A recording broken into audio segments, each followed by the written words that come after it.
It's time to make classes do what they're not supposed to do again. We're breaking the mold. Welcome to the Attic Dungeon. My name is Sam, and if you want to be a great inventor and still have social skills, I'm here to help you with everything.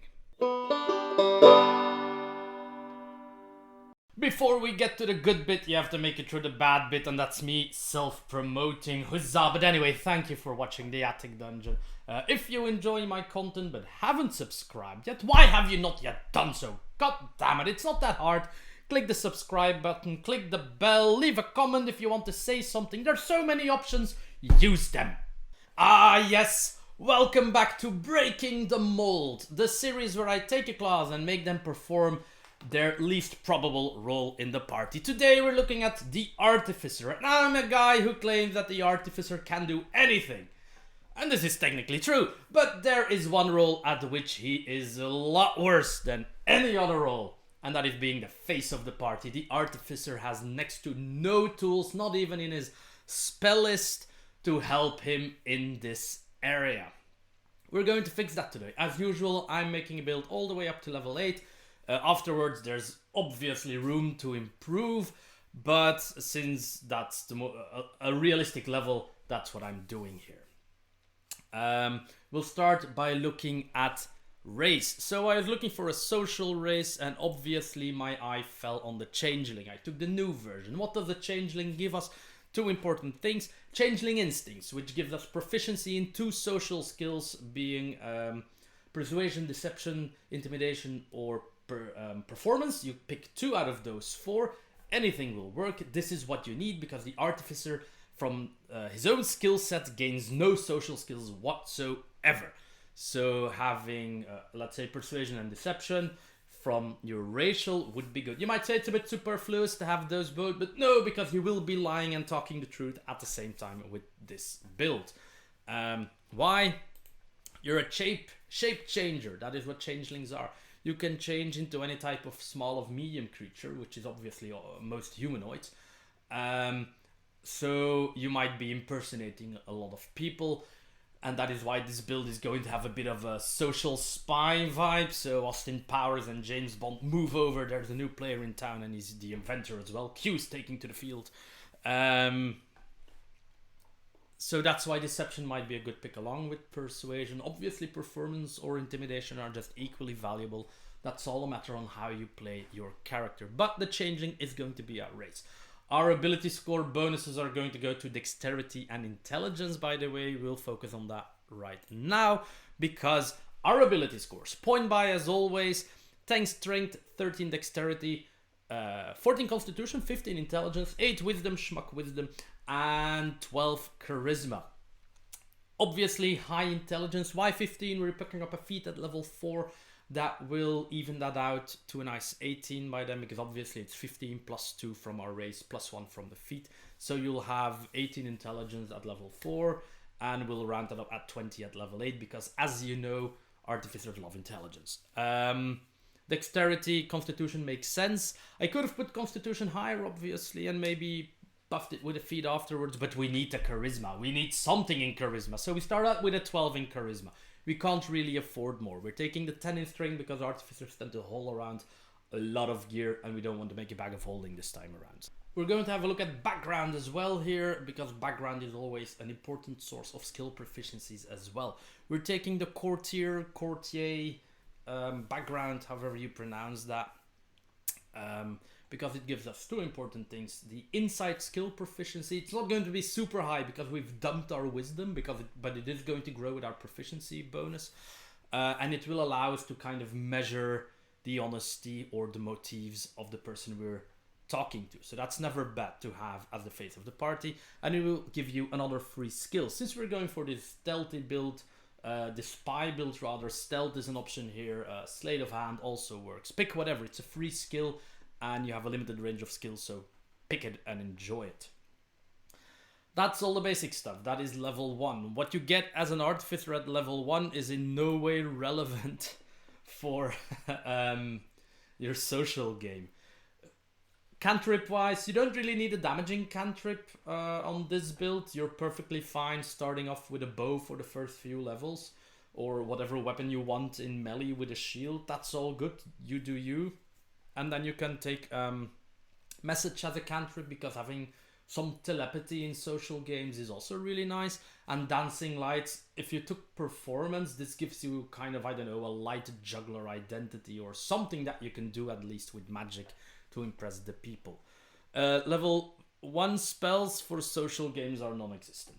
So you take it completely from your skills and deal with it.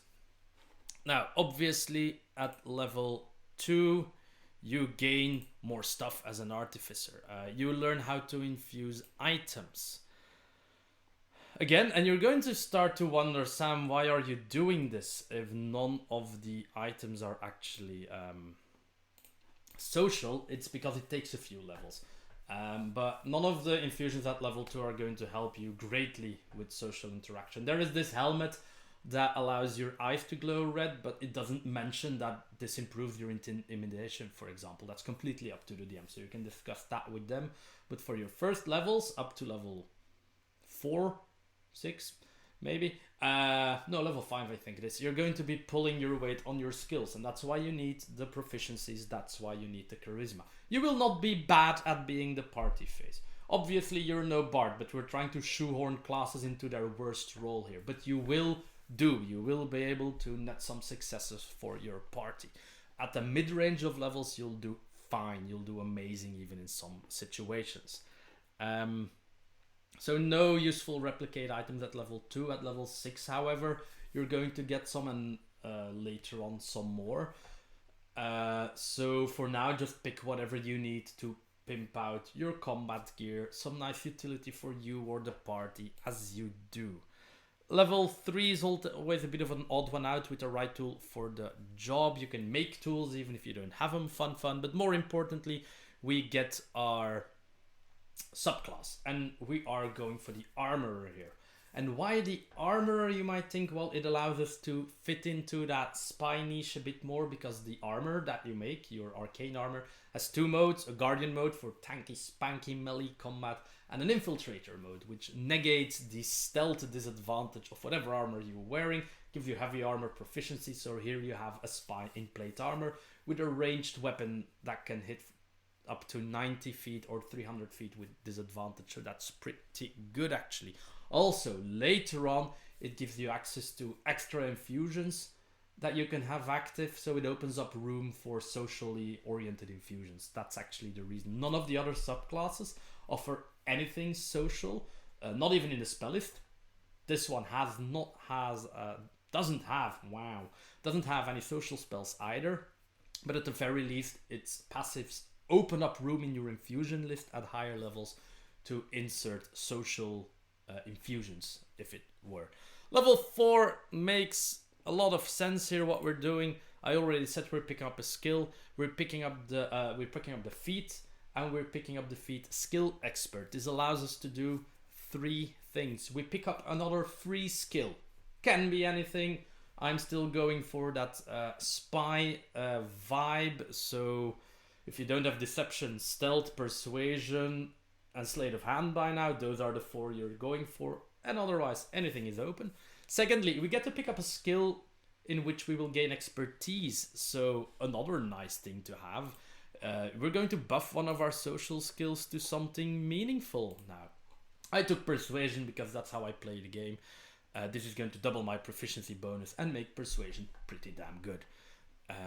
So that's nice. And then thirdly, but not lastly, we get to buff one of our ability scores by 1. We're evening out that weird 17 intelligence rather to 18 now. So that's that. We have 18 intelligence at level 4, and we are very capable in the social area thanks to a plethora of skills which we can actually adapt to any social situation, and the fact that we have expertise in one of those skills, all very important.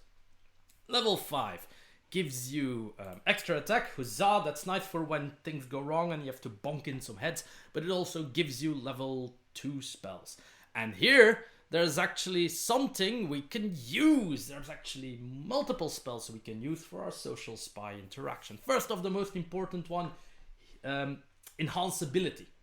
So with enhanceability, you select one of your 6 ability scores and you gain a bonus to that one for an hour. You have to keep concentration though. Now you can pick charisma. It is called Eagle's Splendor in the list of enhanceability options, and it gives you advantage on charisma checks. Obviously, your skills are charisma checks, so all of your social skills have advantage for an hour. That is pretty good as long as you don't have to negotiate in an anti-magic zone, right? So that nice expertise-filled persuasion skill now also has advantage. Good stuff. That is actually really useful. This is going to... Now you start to distinguish from just a gimmicky build to a gimmicky build with actual features and a use, apart from being very relevant as an artificer, by the way. None of what I'm doing here detracts from you being a great artificer. Your intelligence is scaling as it should, so all of your artificer abilities, the artificer is very sensitive to having a high intelligence. I've told you this before. Many of its features scale with its intelligence. Pardon me. So we're doing all that, and you have your infusions for combat and what have you, and your armor spells and your Iron Man suit, but you also have some spells for social skills. That's a fun bit with the Artificer. Their spell list is so niche that you can just pick a niche and over buff on that area. So enhanceability for your social situations, and then I've picked invisibility for the spy part. It's invisibility for up to an hour. Again, concentration really gonna help because you're very stealthily with your infiltrator suit and what have you. So that's all good. And then I picked rope trick because being able to disappear up a rope in the middle of any space is a valuable tool to have as a spy. That's level 5 for us. Level 6 gives us tool expertise, so any tool check is with double proficiency. If for some reason you picked up a musical proficiency somewhere, you didn't follow this build exactly, you could... That's also a tool, right? I think. So proficiency is double with tools. But that's not the most important part. You get more infusions here and you get a new tier of infusions, and there's actually a social infusion there. Well, social infusion. You can make something called Eyes of Charming, and they're goggles that allow you to cast Charm Person on someone. Now, this is, of course, forceful socializing. And the difficulty clause is relatively low. It's 13 only. And don't forget that with Charm Person, your target will always know that they have been Charm Person when the spell is over. It runs for an hour though. But it's a nice last ditch kind of thing to have in your infiltration social scenarios to do stuff. So you have goggles that can cast a social spell. Huzzah. Level 7, I kind of forgot. Oh yes, no, level 7, the key feature. Oh dear lord, how could I forget? Level 7, Flash of Genius. Probably my favorite Artificer feature. It has already... I play an Artificer myself in a campaign right now, and this thing has rendered me a lot of service. So what it allows to do when somebody's performing an ability check or a saving throw, you can use your reaction to add plus your intelligence to the roll, an amount of times equal to your intelligence per day. At this point, we're level 7, that's 4 times plus 4 a day. Now, obviously, ability checks include skill checks.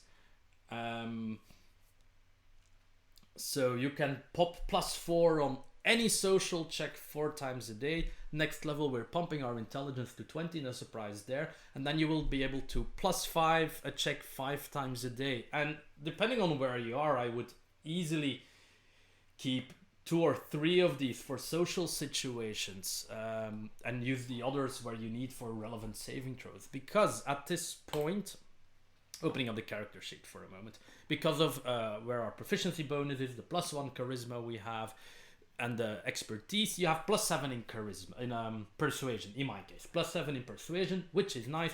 We can add advantage there with enhance ability.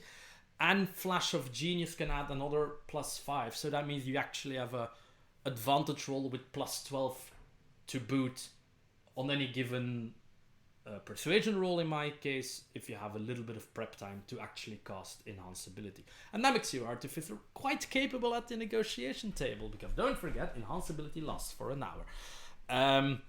Is that it? No, at higher levels, your Artificer can make a Helm of Telepathy. And that's also cool, because then you can cast Detect Thoughts, which allows you to scry the surface level thoughts of people around you without them knowing. But if you want, you can probe deeper into their thoughts, but then they will know that you're probing them. And the helmet even allows you to cast a suggestion on a target that you're already targeting with detect thoughts. So that's a pretty powerful, forceful social tool that you can pick up, but it fits the spy role very well. But that's most of the tools you will be getting as an Artificer. That's all of the tools. Obviously, you can pick up other feats. If you fiddle around with your charisma a bit, the actor feat is not necessarily bad to pick up. I know it's often ignored with reason, but the fact that it says that you gain advantage on all rolls, deception and performance, I think, that you do when pretending to be someone else, and you're a changeling who often pretends to be someone else, that's nice to have. That means you have a passive advantage on 2 social skills when you're not playing yourself, which is easy as a changeling. And then you don't have to spend your spell slot on enhance ability. So there's that. There you are. That's me breaking the mold on the Artificer and turning them into the biggest socialite this side of town has ever seen. How did you like the build? Let me know in a comment down below. Don't forget, I'm still organizing the Day of Dungeons festival with friends. We're selling tickets right now. Yes, tickets. There's a link down below that will lead you to the website where you can get the finest pre-sale tickets for the rest of December afterwards. They become a little bit more expensive, so hurry up! And if all goes well, I'll see you all in 2 weeks in the Attic Dungeon.